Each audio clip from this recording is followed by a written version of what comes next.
أعوذ بالله من الشيطان الرجيم. بسم الله الرحمن الرحيم. الحمد لله نحمده ونستعينه ونستهديه ونستغفره ونعوذ بالله من شرور أنفسنا ومن سيئات أعمالنا. من يهده الله فلا مضل له ومن يضلل فلا هادي له. أشهد أن لا إله إلا الله وحده لا شريك له وأشهد أن محمدا عبده ورسوله. اللهم صل وسلم وبارك على سيدنا محمد في الأولين وصل وسلم وبارك على سيدنا محمد في الآخرين وصل وسلم وبارك على سيدنا محمد في الملأ الأعلى إلى يوم الدين. أما بعد. السلام عليكم ورحمة الله تعالى وبركاته. Alhamdulillah, pada pagi yang berbahagia ini marilah kita sama-sama mengucapkan syukur kita kehadrat Allah Subhanahu wa taala, kerana dengan limpah kurnianya kita masih lagi diberikan oleh Allah Subhanahu wa taala, diberikan peluang, diberikan kekuatan oleh Allah Subhanahu wa taala untuk sama-sama kita menunaikan tanggungjawab kita sebagai seorang muslim. Sebentar tadi kita telah menunaikan solat fardu subuh secara berjemaah, dan insya-Allah tuan-tuan kita akan meneruskan dengan kuliah pada pagi ini. Muslimin muslimat yang dirahmati Allah Subhanahu wa taala, saya pagi ini tuan-tuan menggantikan ustaz yang tak dapat hadir dan semalam diberitahu. Jadi sekadar termampu tuan-tuan nak bawa satu surah yang ringkas dalam Al-Quran, iaitu surah Al-Fil. Surah Al-Fil, insya-Allah tuan-tuan kita akan lebih kurang syuruk nanti kita berhenti. Baik muslimin muslimat rahmati Allah Subhanahu wa taala, surah yang saya akan bawakan pada pagi ini tuan-tuan ialah surah yang dikenali sebagai Al-Fil. Al-Fil ini tuan-tuan bahasa Arab yang maksudnya ialah gajah. Fil ini, filun ini ialah perkataan Arab yang maksudnya ialah gajah.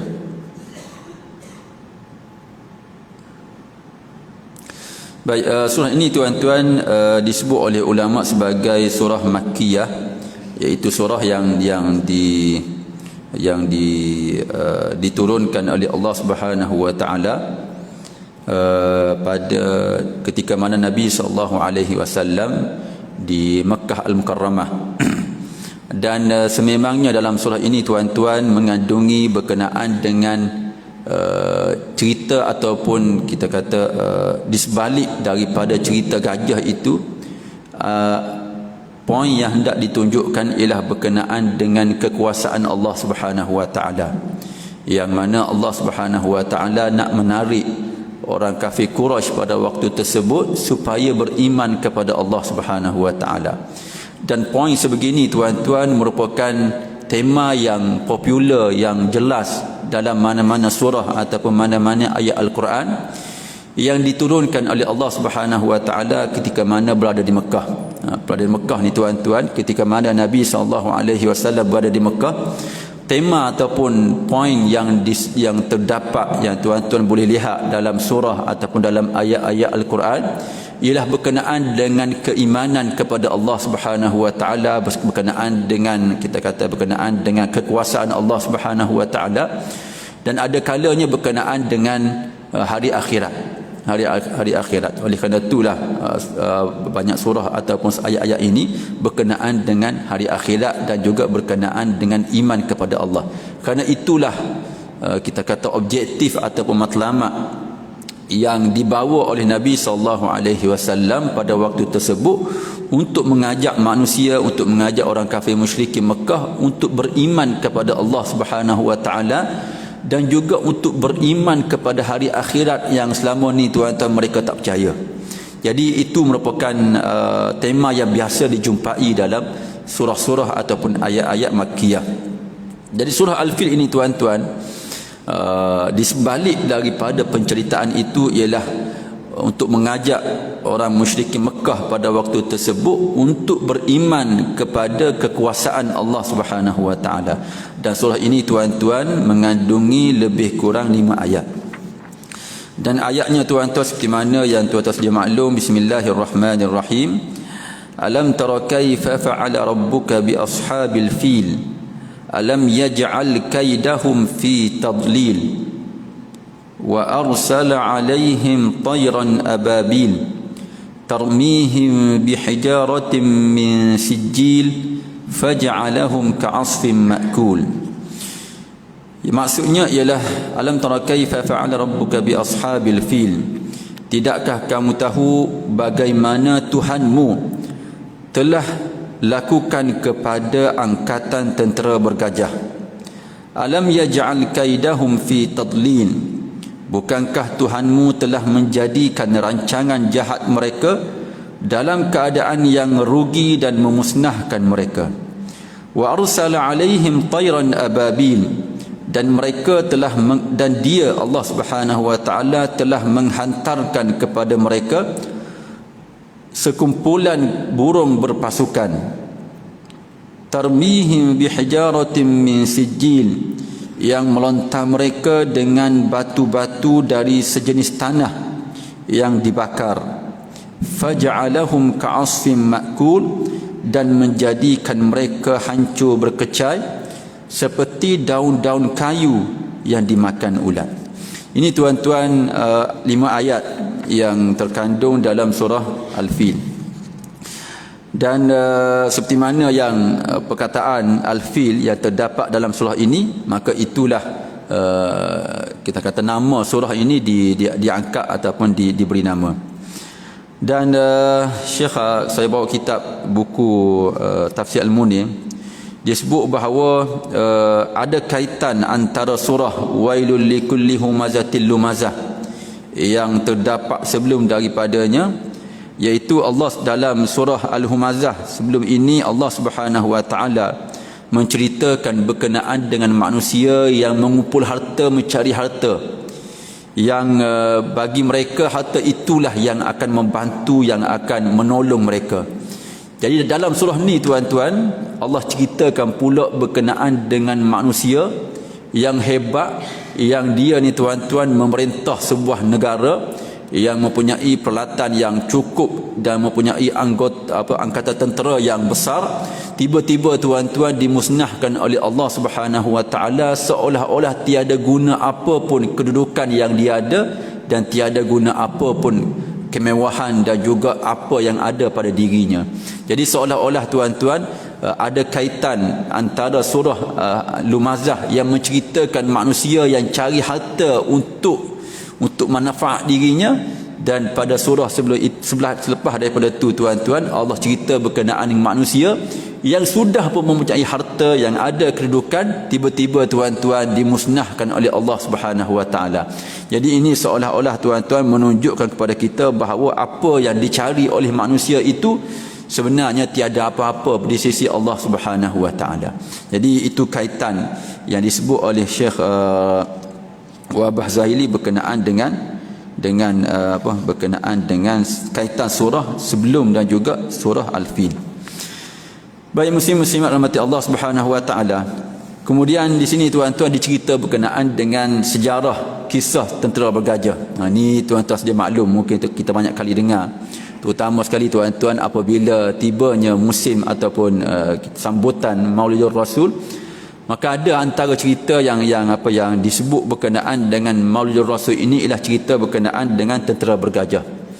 Kerana pada tahun kelahiran Nabi SAW ataupun lebih kurang 50 hari sebelum Nabi lahir, pada waktu itulah berlakunya peristiwa ini. Lebih kurang sebulan lebih ataupun 50 hari kata ulama sebelum daripada Nabi lahir, maka berlakulah peristiwa yang kita baca sebentar tadi, iaitu berkenaan dengan peristiwa tentera bergajah. Dan peristiwa ni tuan-tuan panjang, saya nak ringkaskan sedikitlah berkenaan dengan peristiwa ni. Peristiwa ni tuan-tuan ialah berkenaan dengan seorang raja di Yaman. Cerita ni tuan-tuan jauh ni, daripada Yaman ke Mekah. Yaman ke Mekah tuan-tuan. yang pada waktu tersebut ada pemerintah yang namanya namanya Abrahah. Jadi Abrahah ni tuan-tuan sebenarnya dia bukanlah kita kata dia raja, tapi sebenarnya dia lantikan daripada raja Habsyah. Dia sebenarnya raja lantikan, ataupun bahasa kita tuan-tuan mungkin negeri dalam kerajaan Habsyah itu. Maka dialah jadi raja, dialah jadi pemerintah. Dan dia tuan-tuan seperti mana yang tuan-tuan dia dengar berkenaan dengan keinginan dia supaya orang Arab itu pergi ke negara dia. Jadi dia ada satu impian, satu cita-cita supaya daripada orang Arab pergi ke Mekah, pergi ke ke Kaabah dan buat ibadat di situ. Maka beliau tuan-tuan ada keinginan dan cita-cita supaya perkara tersebut berlaku kepada tempat dia Yaman. Kerana Yaman ni tuan-tuan juga negara Arab, cuma jauh. Jadi dia oleh kerana untuk mencapai dia punya hasrat tadi, maka dia binalah sebuah tempat ibadat yang dia hias cantik. Cuma secara ringkasnya ialah adalah seorang orang Arab daripada Bani Kinanah yang kebetulannya singgah di situ. Jadi satu hari tuan-tuan dia pergi buang air besar. Tak tahulah macam mana tuan-tuan, ada apa yang di sebalik daripada perbuatannya tadi. Tapi perbuatannya itu telah diketahui oleh Raja Abrahah dan beliau marah sangat, terutama sekali apabila dia dengar tuan-tuan yang buang air itu ialah orang Arab. Bani Kinanah yang berada di kawasan Mekah. Jadi itu yang menyebabkan dia marah begitu sekali, dan akhirnya dia tuan-tuan nak memusnahkan Kaabah, dan pada waktu yang sama tuan-tuan nak tunjuk dia hebat. Kerana apa yang berlaku ialah tentera ini tuan-tuan, tentera Abrahah ini dikenali sebagai tentera bergajah kerana dia bawa gajah. Gajah ni tuan-tuan bukan satu binatang yang dilihat oleh orang Arab di padang pasir saja. Bukan binatang yang ada pada pasir. Bukan binatang pada pasir ni unta, dob, itu binatang pada pasir. Kenapa dia bawa juga tuan-tuan gajah, walaupun gajah ni tuan-tuan bukan tempat dia di negara Arab sana. Dan dia tuan-tuan dalam riwayat menyebut dia dibawa seekor je. Ada riwayat yang menyebut dia bawa 12 ekor je. Kenapa? Kerana sebenarnya dia nak tunjuk hebat. Dia nak tunjuk kepada orang Arab di Mekah sana bahawa dia bawa satu binatang yang paling besar di atas muka bumi ini, jauh daripada persekitaran negara Arab, pasir negara Arab. Dia bawa tuan-tuan daripada Yaman pergi ke Mekah, semata-mata nak tunjuk bahawa dialah lebih layak untuk orang Arab ni datang menuju ke tempat dia, dan dia pergi ke sana untuk musnahkan dan seumpamanya. Itu cerita di sebalik daripada macam manakah di negara Arab padang pasir tiba-tiba ada tentera bergajah nak pergi seram sana. Dia bukan cerita satu benda yang seperti mana tempat kita tuan-tuan kan, perang antara tanah Melayu dengan Siam, sama-sama ada gajah, tak apalah kan. Ni cerita berkenaan dengan padang pasir. Tiba-tiba tuan-tuan ada orang luar yang cuba membawa gajah ke Mekah Al-Mukarramah, bukan sekadar nak memusnahkan Kaabah pada waktu tersebut, tapi nak tunjuk berkenaan dengan kehebatan dia sendiri. Dan dia bawa dengan beberapa ekor gajah, ataupun dalam setengah riwayat menyebut dia hanya bawa seekor aja, sekadar nak tunjuk hebat sahaja. Jadi apabila dia datang tuan-tuan ke Mekah Al-Mukarramah, sebelum daripada dia masuk ke Mekah, dia tuan-tuan berjumpa ataupun dia tersempat dengan binatang peliharaan Abdul Muttalib, ataupun kita kata datuk baginda sallallahu alaihi wasallam. Jadi Abdul Muttalib ini dia mempunyai beratus ekor unta yang kebetulannya tuan-tuan dia letak ataupun dia biarkan ataupun dia letak di luar daripada Mekah. Sebelum daripada masuk tuan-tuan, dia tersempat dengan lebih kurang 100 ekor unta tadi, dan dia ambil. Dia ambil, dan dia tahu bahawa yang mempunyai bilangan banyak ni bukan sembarangan orang. Unta sebanyak ni bukan sebelangan orang, jadi diambil tuan-tuan. Dan apabila Abdul Muttalib datuk Nabi SAW tahu berkenaan dengan peristiwa tersebut, bahawa unta dia telah diambil oleh Abraha, dia pun tuan-tuan keluar daripada Mekah nak minta balik, nak merayu, nak minta unta dia itu yang berjumlah 100 ekor itu dikembalikan. Dan dia pergi berjumpa dengan Abraha. Dan Abraha tanyalah apa yang tujuan datang ni, apa sampai ke berani sangat datang jumpa orang nak mari serang dengan tentera begitu besar, tiba-tiba dia boleh datang jumpa.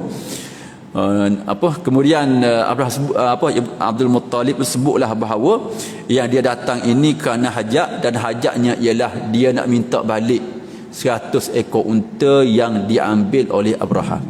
Abraha ni tuan-tuan, dia rasa pelik lah, dia rasa takkan tu je, takkanlah semata-mata datang jumpa aku ini kerana nak minta harta dia sahaja, sedangkan dia ni datang untuk memusnahkan Mekah dan juga Kaabah yang menjadi menjadi warisan penting kepada orang musyrikin Mekah pada waktu tersebut. Jadi Abraha pun tanyalah kepada Abdul Muttalib, kenapa, adakah itu sahaja permintaan kamu? Tidakkah kamu tahu bahawa aku datang nak serang Mekah, nak memusnahkan Kaabah yang merupakan tempat ibadat kamu? Jadi kata Abdul Muttalib, aku ni tuan kepada unta, tapi Kaabah itu ada tuan dia sendiri. Jadi maksudnya tuan-tuan, dia minta unta itu kerana dialah pemilik kepada unta tadi, dan dia berasa bertanggungjawab terhadap harta milikannya. Manakala Kaabah itu, kata Abdul Muttalib, itu ada Tuhan dia sendiri, jadi kamu akan berurusan dengan tuannya. Itu lebih kurang perkataan yang disebut oleh Abdul Muttalib ketika mana berjumpa dengan Abraha. Apabila Abraha tuan-tuan nak masuk ke Mekah, maka ketika itulah berlaku cerita ataupun kisah seperti mana yang kita sebut yang terkandung dalam surah Al-Fil. Baik muslim-muslimat yang dirahmati Allah Subhanahu wa taala,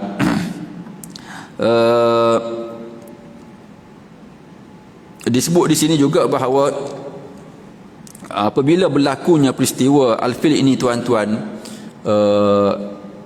orang Mekah pada waktu tersebut yang sebelum ini memang dihormati, yang sebelum ini memang dipandang tinggi oleh orang Arab yang lain kerana mereka merupakan penjaga Kaabah, mereka merupakan tuan tanah kepada Kaabah tersebut. Jadi selepas daripada peristiwa itu tuan-tuan, menyaksikan bagaimanakah tentera yang besar itu dikalahkan ataupun berundur, maka kata Syekh Wahbah Zuhaili memang memberikan lagi kedudukan yang tinggi kepada terutama sekali kepada orang Quraisy, yang mana timbul cakap-cakap bahawa orang Quraisy ini manusia yang dikasihi oleh Allah Subhanahu wa taala, di mana Allah sendiri yang mempertahankan mereka. Jadi pada waktu itulah maka orang kafir Quraisy pada waktu tersebut tuan-tuan, mereka rasa bahawa mereka ini macam bangsa pilihan lah, bangsa pilihan yang dipertahankan oleh Allah Subhanahu wa taala, dan mereka tuan-tuan berbangga dengan perkara tersebut. Baik muslim-muslimat rahmati Allah Subhanahu wa taala, kita masuklah sedikit tuan-tuan berkenaan dengan tafsir surah ini yang ringkas, lebih kurang 5 ayat. Jadi ayat yang pertama tuan-tuan, alam tara kaifa fa'ala rabbuka bi ashabil fil. Tidakkah engkau melihat bagaimanakah Tuhanmu telah lakukan kepada angkatan tentera bergajah. Alam tara kaifa fa'ala rabbuka bi ashabil fil. Tidakkah engkau melihat bagaimanakah Tuhanmu telah melakukan kepada angkatan tentera bergajah. Jadi ayat ini tuan-tuan, kalau kita melihat kepada ganti nama dan juga kepada siapakah ayat ini diturunkan, maka kata ulama kita boleh lihat bahawa ayat ini tuan-tuan diturunkan secara direct kepada Nabi SAW, seolah-olah Allah Subhanahu wa taala menyebut, wahai Muhammad, adakah engkau wahai Muhammad lihat bagaimanakah Tuhanmu wahai Muhammad telah lakukan kepada tentera bergajah. Itu maksud direct kita kata ganti nama yang digunakan dalam ayat tersebut.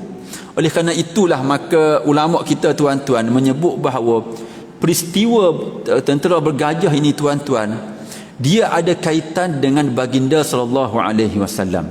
Yang disebut dalam kitab-kitab disebut sebagai irhas, iaitu peristiwa aneh ganjil yang menjadi menjadi petanda kepada kemunculan Nabi terakhir, iaitu Nabi Muhammad sallallahu alaihi wasallam. Oleh kerana itulah maka Allah Subhanahu wa taala dalam ayat ni tuan-tuan menyebut, adakah engkau wahai Muhammad melihat bagaimana Tuhan engkau wahai Muhammad melakukan kepada tentera bergajah. Itu satu. Yang kedua ialah walaupun direct itu kepada Nabi Muhammad sallallahu alaihi wasallam, tetapi ia secara tidak langsung juga kepada orang kafir ataupun orang Quraisy yang berada di Mekah pada waktu tersebut, yang mana mereka tuan-tuan menerima kesan langsung daripada peristiwa tersebut, di mana mereka dipandang lebih tinggi daripada sebelum ni. Mereka tuan-tuan berbangga dengan kedudukan mereka di sisi Allah Subhanahu wa taala. Jadi itu merupakan kita kata sebagai sebenarnya sindiran secara tak langsung kepada orang Quraisy yang masih lagi menyembah Tuhan lain selain daripada Allah Subhanahu wa taala. Mereka mendapat kemuliaan, mereka dapat kedudukan, mereka dapat penghormatan daripada bangsa lain, daripada orang Arab lain, kerana peristiwa Allah Subhanahu wa taala mempertahankan Kaabah pada waktu tersebut. Tiba-tiba tuan-tuan apabila time menyembah, mereka sembah berhala. Jadi itu sindiran secara tak langsung yang disebut oleh ulama daripada ayat yang pertama. Ayat pertama ni tuan-tuan, alam tara kaifa fa'ala rabbuka bi ashabil fil. Allah SWT menyebut, tidakkah engkau lihat bagaimanakah Allah Subhanahu wa taala, bagaimana Tuhanmu wahai Muhammad telah melakukan kepada tentera bergajah. Tidakkah engkau melihat ni tuan-tuan, ini dihurai panjang jugalah oleh ulama. Sedangkan apa? Kerana Nabi SAW tak sempat lihat apa peristiwa tersebut. Dan peristiwa tersebut tuan-tuan, ketika mana Nabi SAW diutuskan, Nabi telah pun berumur 40 tahun. Maksudnya ialah peristiwa tersebut telah pun berlalu selama 40 tahun. Bukan semalam, bukan minggu lepas tak. Ini cerita 40 tahun dulu. Tapi kenapakah Allah Subhanahu wa taala masih menggunakan adakah engkau melihat? Alam tara kaifa. Adakah engkau melihat bagaimanakah? Jadi ulama tuan-tuan mereka memberikan penjelasan kenapakah Allah Subhanahu wa taala menggunakan perkataan melihat, sedangkan kita kata pada waktu tersebut kemungkinan tuan-tuan yang sempat dengan peristiwa tersebut mungkinlah orang-orang yang kita kata orang lama lah, kan, orang-orang veteran dan seumpamanya, manakala budak-budak remaja dan seumpamanya, mereka tuan-tuan kemungkinan besar tak sempat dengan peristiwa yang telah pun berlalu selama 40 tahun dahulu. Tapi masih lagi digunakan oleh Allah Subhanahu wa taala dengan perkataan tara, yang maksudnya ialah kamu melihat. Jadi ulama menyebut bahawa walaupun peristiwa tersebut tuan-tuan berlaku 40 tahun dahulu, dan sebahagian, kita kata sebahagian daripada orang musyrikin Mekah pada waktu tersebut tuan-tuan tidak sempat melihat peristiwa tersebut, tapi peristiwa tersebut tuan-tuan walaupun tidak sempat dengan peristiwa tersebut, tapi dia tuan-tuan seolah-olah orang kafir ataupun orang musyrikin Mekah ni lihat ni tuan-tuan, ia merujuk kepada kita keyakinan, kan. Dia tak sama tuan-tuan benda yang kita lihat dengan benda yang kita tahu. Perbezaan antara benda yang kita lihat dengan benda yang kita tahu. Benda yang kita lihat ni tuan-tuan memang kita yakin benda tu ada, benda tu berlaku, kan. Orang yang tak sama tuan-tuan, orang yang dengar perkataan Nigeria dengan orang yang pernah pergi tuan-tuan ke negara Nigeria, kan. Orang yang pernah pergi tuan-tuan memang tak ada keraguan langsung dalam kita kata dalam hati dia, dalam pemikiran dia, bahawa ada negara yang nama Nigeria yang tanahnya macam ni dan seumpama dengannya. Berbeza dengan orang yang pernah dengar bahawa ada satu negara dalam peta itu namanya Nigeria, kan. Kita pun tuan-tuan kita percaya, kita juga percaya, tapi tak sama dengan orang yang melihat.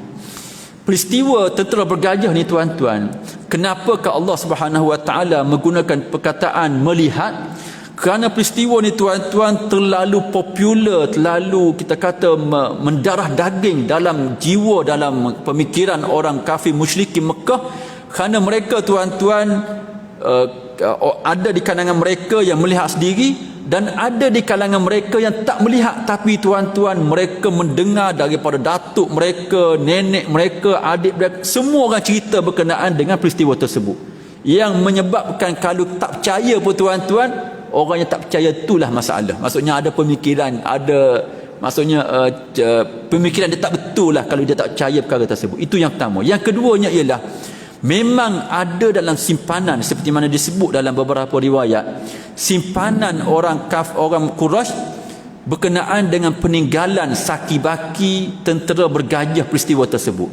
Ada yang dalam kitab-kitab menyebut bahawa ada di kalangan orang Quraisy yang menyimpan batu tersebut, batu-batu yang dijatuhkan oleh burung ababil yang terkena kepada tentera bergajah, ada yang disimpan oleh orang Quraisy, dan dilihat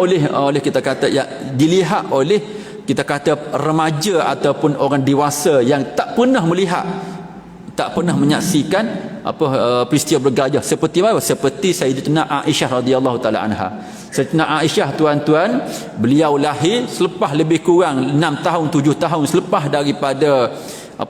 daripada berhijrah. Maksudnya sebelum daripada hijrah ataupun selepas daripada hijrah. Maksudnya memang tak sempat dengan peristiwa tersebut. Tapi kata beliau pernah melihat batu itu disimpan oleh orang Mekah, disimpan sebagai kita kata sebagai peringatan dan sebagai kenangan lah apa yang telah berlaku dalam sejarah bangsa mereka. Begitu juga berkenaan dengan kita kata disebut dalam terjemahan dia sebut sebagai benda-benda yang dipakaikan kepada gajah tadi. Ada saki-bakinya yang disimpan oleh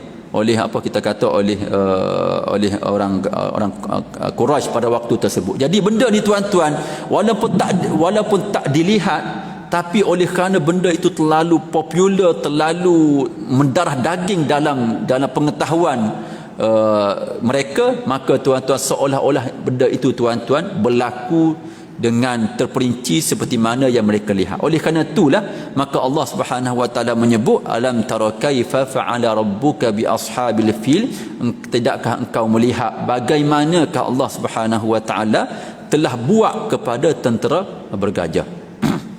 Baik,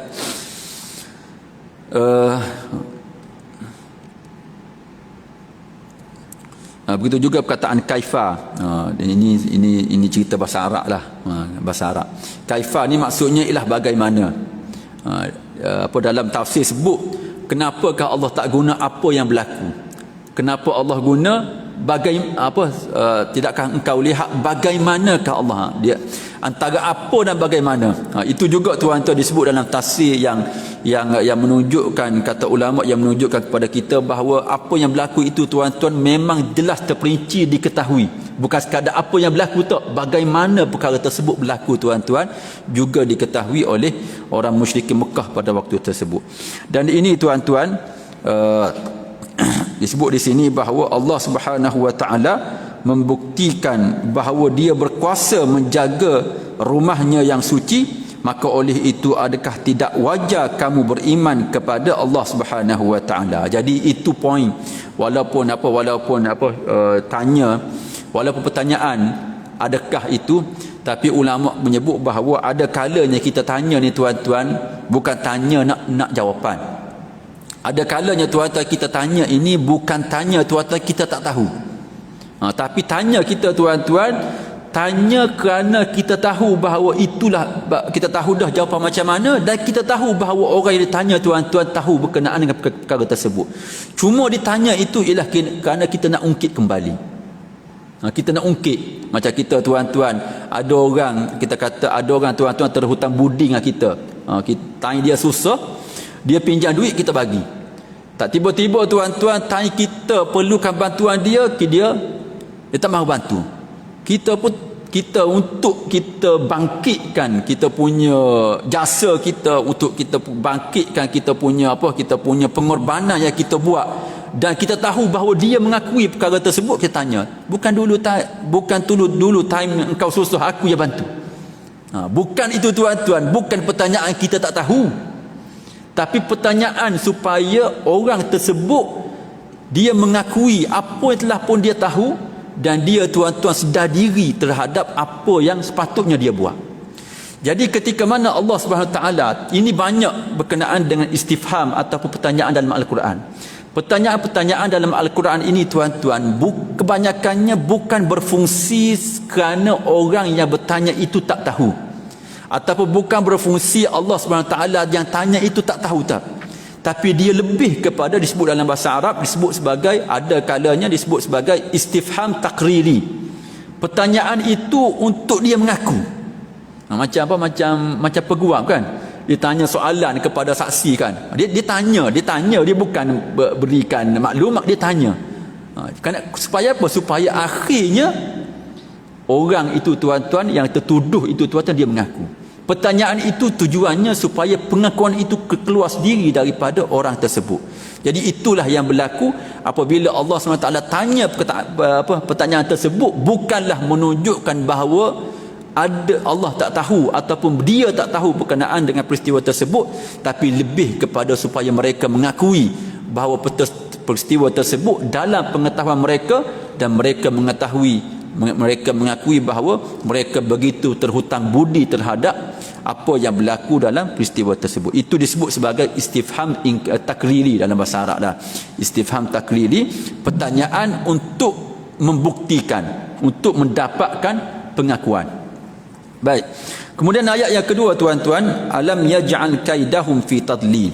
Ini ayat yang kedua yang Allah Subhanahu wa taala tanya juga, tapi pada masa yang sama nak supaya kita kata orang tersebut mengaku, ataupun orang kafir musyrik itu mengaku. Pertanyaannya ialah, bukankah Tuhanmu telah menjadikan rancangan jahat mereka dalam keadaan yang memusnahkan mereka? Tanya juga, pada tahu semua dah kan. Allah tanya juga, bukankah Allah Subhanahu wa taala telah membuat rancangan mereka datang daripada jauh, dengan raja sendiri datang. Maksudnya tuan-tuan, memang dia punya perancangan tu confident lah, sampai ke peringkat raja tuan-tuan boleh sanggup turun, kerana dia tahu bahawa kalau dia turun pun memang dia menang. Kalau dia datang daripada jauh pun tuan-tuan, dia selamat, dia menang, dia confident dengan apa yang dia buat. Tiba-tiba pada waktu yang sama tuan-tuan, Allah SWT menyebut, bukankah Allah SWT telah menjadikan perancangan mereka fi tadlil. Tadlil ni tuan-tuan dolal, sesat. Maksudnya yang mereka rancang, ada tujuan, ada target, tiba-tiba tak jumpa jalan. Tak jumpa jalan maksudnya tuan-tuan tak capai dia punya target. Jadi itu juga pertanyaan daripada Allah Subhanahu wa taala, supaya orang musyrik Mekah pada waktu tersebut menyebut mereka mengaku. Kerana mereka tahu bahawa benda itu memang macam tu. Datang daripada jauh, daripada Yaman datang, bukan ada kapal terbang, bukan ada helikopter, datang dengan menaiki kenderaan, menaiki haiwan, bawa pula tuan-tuan gajah. Disebut dalam kitab-kitab, itulah gajah yang pertama yang dilihat oleh orang Arab. Dalam kitab menyebut bahawa tuan-tuan, mereka dengar, mereka tahu gajah, tapi gajah yang pertama yang mereka lihat tuan-tuan ialah gajah yang dibawa oleh Abraha. Dan Abraha seperti mana saya sebut sebentar tadi, dia memang bawa tuan-tuan nak tunjuk hebat, nak tunjuk dia tu macam-macam lah, nak tunjuk. Jadi apa yang berlaku, kata Allah SWT, tidakkah engkau bukankah Tuhan engkau telah menjadikan rancangan hebat mereka itu, yang pada pandangan mereka hebat, telah menjadi sesak ataupun tak jumpa jalan kesudahannya. Wa arsala alaihim tayran ababil, dan kemudian Allah SWT menyebut berkenaan dengan peristiwa yang berlaku, iaitu Allah Subhanahu wa taala telah mengutuskan, telah menghantar kepada mereka rombongan ataupun pasukan burung yang berpasukan. Jadi ini tuan-tuan, kemudian ayat yang terakhir ialah ayat yang kedua yang seterusnya ialah tarmihim bihijaratin min sijil, yang mana burung itu tuan-tuan telah melontar mereka dengan batu-batu kecil. Di sini tuan-tuan, cerita ini diungkit kembali oleh Allah SWT. Sebenarnya dia ada nak tunjuk benda lain, nak tunjuk kuasa Allah. Yang pertama ialah rancangan mereka itu Allah SWT telah musnahkan. Matlamat yang mereka target, kita kata tujuan mereka itu telah hancur, tak berkecai, tak jadi apa-apa. Yang kedua ialah bagaimanakah Allah Subhanahu Wa Taala memusnahkan satu perancangan orang yang bercukup berkuasa, cukup ada kelengkapan, tapi caranya tuan-tuan, Allah sengaja hantar, yang Allah hantarnya ialah burung. Burung pula tuan-tuan bawa batu kecil. Kata ulama, ini sebenarnya satu isyarat daripada Allah Subhanahu Wa Taala bahawa perancangan manusia yang hebat macam mana, kelengkapan tentera yang kita kata yang hebat tuan-tuan. Kalau tuan-tuan lihat dalam belanjawan mana-mana negara tuan-tuan berkenaan dengan peralatan tentera ni, memang mereka peruntukan berbilion kan. Ada yang menyebut bahawa ada kalanya peruntukan untuk tentera ini tuan-tuan lebih besar daripada peruntukan untuk pendidikan, bahkan kemungkinan besar ataupun nombor 2 daripada peruntukan untuk pendidikan. Kenapa? Kerana memang terutama sekali negara-negara luar tuan-tuan, mereka mementingkan, walaupun zaman sekarang ni kita kata bukanlah zaman berperang, tapi nak tunjuknya. Jadi apabila orang kerajaan yang begitu mementingkan penguasaan dan juga mementingkan angkatan tentera yang begitu besar nak tunjuk kepada orang, tiba-tiba tuan-tuan Allah hantar burung. Kata ulama, ini sebenarnya satu isyarat daripada Allah Subhanahu Wa Taala bahawa manusia hebat macam mana pun Allah Subhanahu Wa Taala boleh musnahkan dengan mudah saja. Boleh saja tuan-tuan, kalau Allah Subhanahu Wa Taala nak hantar kilat kan, nak hantar puting beliung, nak terbalik bumi seperti mana yang berlaku kepada kaum-kaum terdahulu. Tapi dalam cerita ni Allah sebut dengan jelas, yang Allah buatnya ialah Allah hantar, wa arsala alaihim, Allah yang hantar burung, yang mana burung tu tuan-tuan lempar batu je. Itu supaya orang kafir musyrikin Mekah pada waktu tersebut dia rasa, kita kata rasa kalah lah dari sudut jiwanya, macam ni sekali nak menentang Allah Subhanahu Wa Taala. Jadi oleh kerana itulah maka surah ni tuan-tuan, walaupun cerita berkenaan dengan tentera bergajah, tapi nak tunjuk berkenaan dengan kuasa Allah SWT yang begitu menakjubkan, yang tak terjangkau oleh, kita kata, oleh mata kepala kita. Abraha bawa binatang yang paling besar di muka bumi, Allah hantar burung. Itu satu, kita kata satu isyarat yang cukup jelas supaya orang ini, dan termasuk kita tuan-tuan, supaya kita sedar bahawa itulah kekuasaan Allah Subhanahu Wa Taala kalau kita nak banding dengan apa yang ada pada kita hari ini. Dan akhir sekali tuan-tuan, ayat yang terakhir ialah kesudahan cerita ini, iaitu faja'alahum ka'asfin ma'kul, yang mana maksudnya ialah Allah Subhanahu Wa Taala menjadikan mereka hancur berkecai seperti daun-daun kayu yang dimakan oleh ulat. Seperti mana daun-daun kayu yang dimakan oleh ulat. Ini tuan-tuan kita kata penutup pada kisah ini. Dan sebagai penutup kepada kuliah ini tuan-tuan, kalau kita melihat dalam surah ini tuan-tuan, semua kata kerja yang digunakan oleh Allah Subhanahu Wa Taala, kata kerja yang merujuk kepadanya, yang menghancurkan fa'ala rabbuka, Allah yang menghancurkan tentera bergajah. Yaj'al kaidahum, yang membuat yang membuat perancangan mereka itu sesat, tak jumpa jalan. Yaj'al juga merujuk kepada Allah Subhanahu Wa Taala. Arsala, yang menghantar, yang mengutus, juga Allah Subhanahu Wa Taala. Dan akhir sekali faja'alahum, yang menghancurkan mereka menjadi seperti daun-daun, itu juga kata kerja yang merujuk kepada Allah Subhanahu Wa Taala.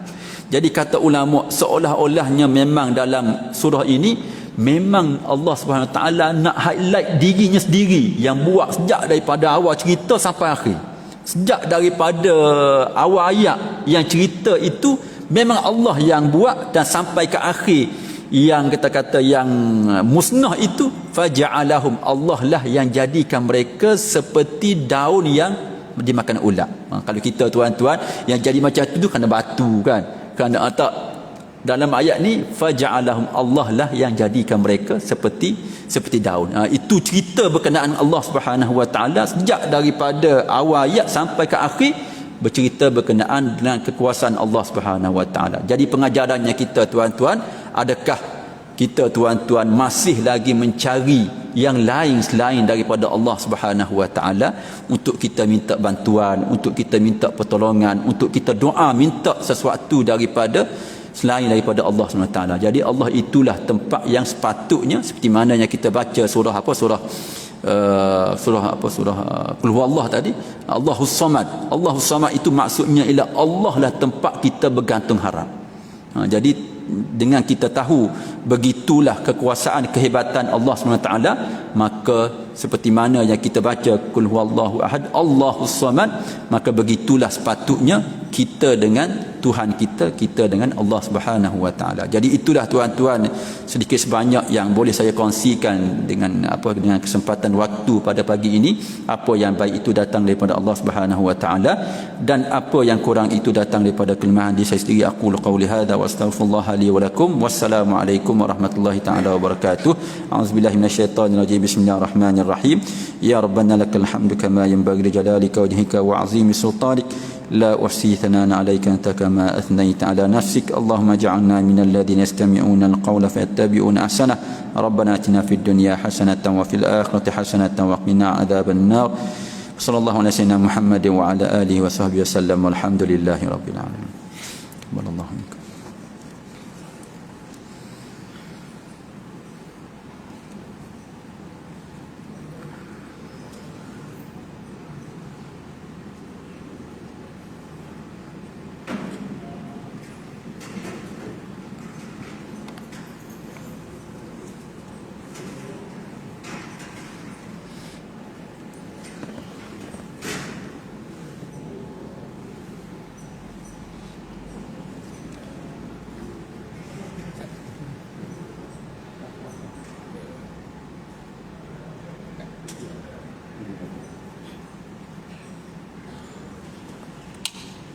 Yeah, it's got